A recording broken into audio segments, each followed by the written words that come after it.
I've used this opportunity every time that we talk about Ohio State, Michigan to question like for like, to put the comparisons together. What did they do against Penn State? What did they do against Iowa? What did they do against Indiana? What did they do against Illinois if they get to play them?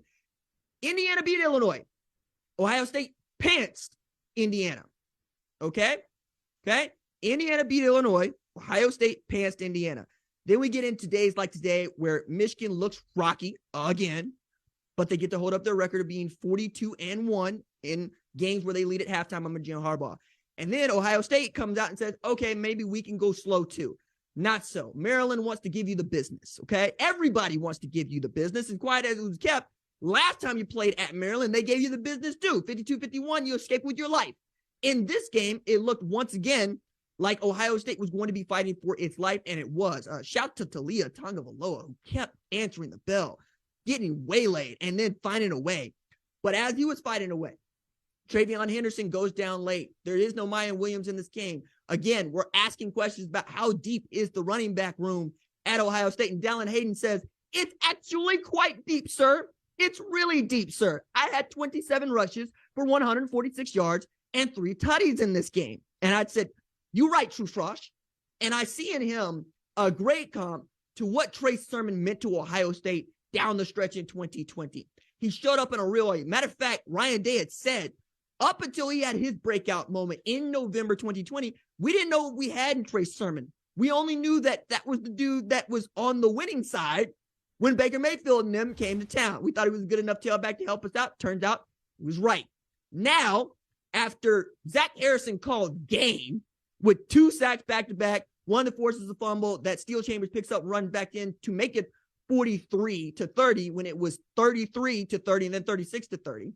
We're talking about Ohio State and Michigan being 11-0 for the first time, respectively, since 2006.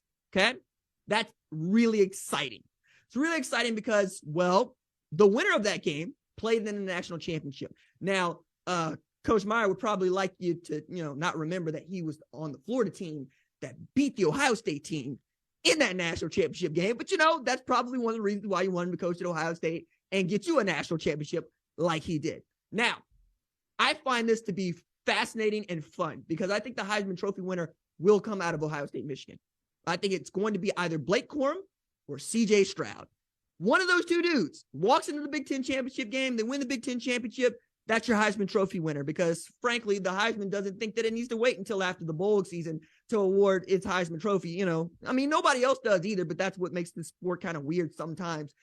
We're going to give a quarterback-driven award, running back-driven award to, somebody in November or on the day after the conference championship when the votes have to be in.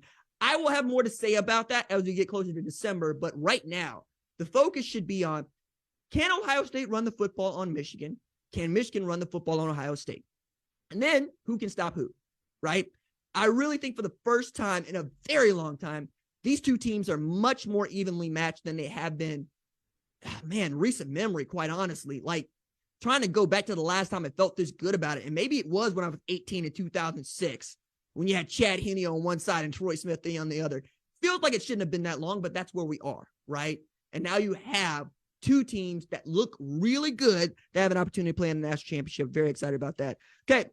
Thank you for watching the #1 college football show. Please remember to subscribe to the channel and like this video so that you don't miss any of the best college football coverage in America.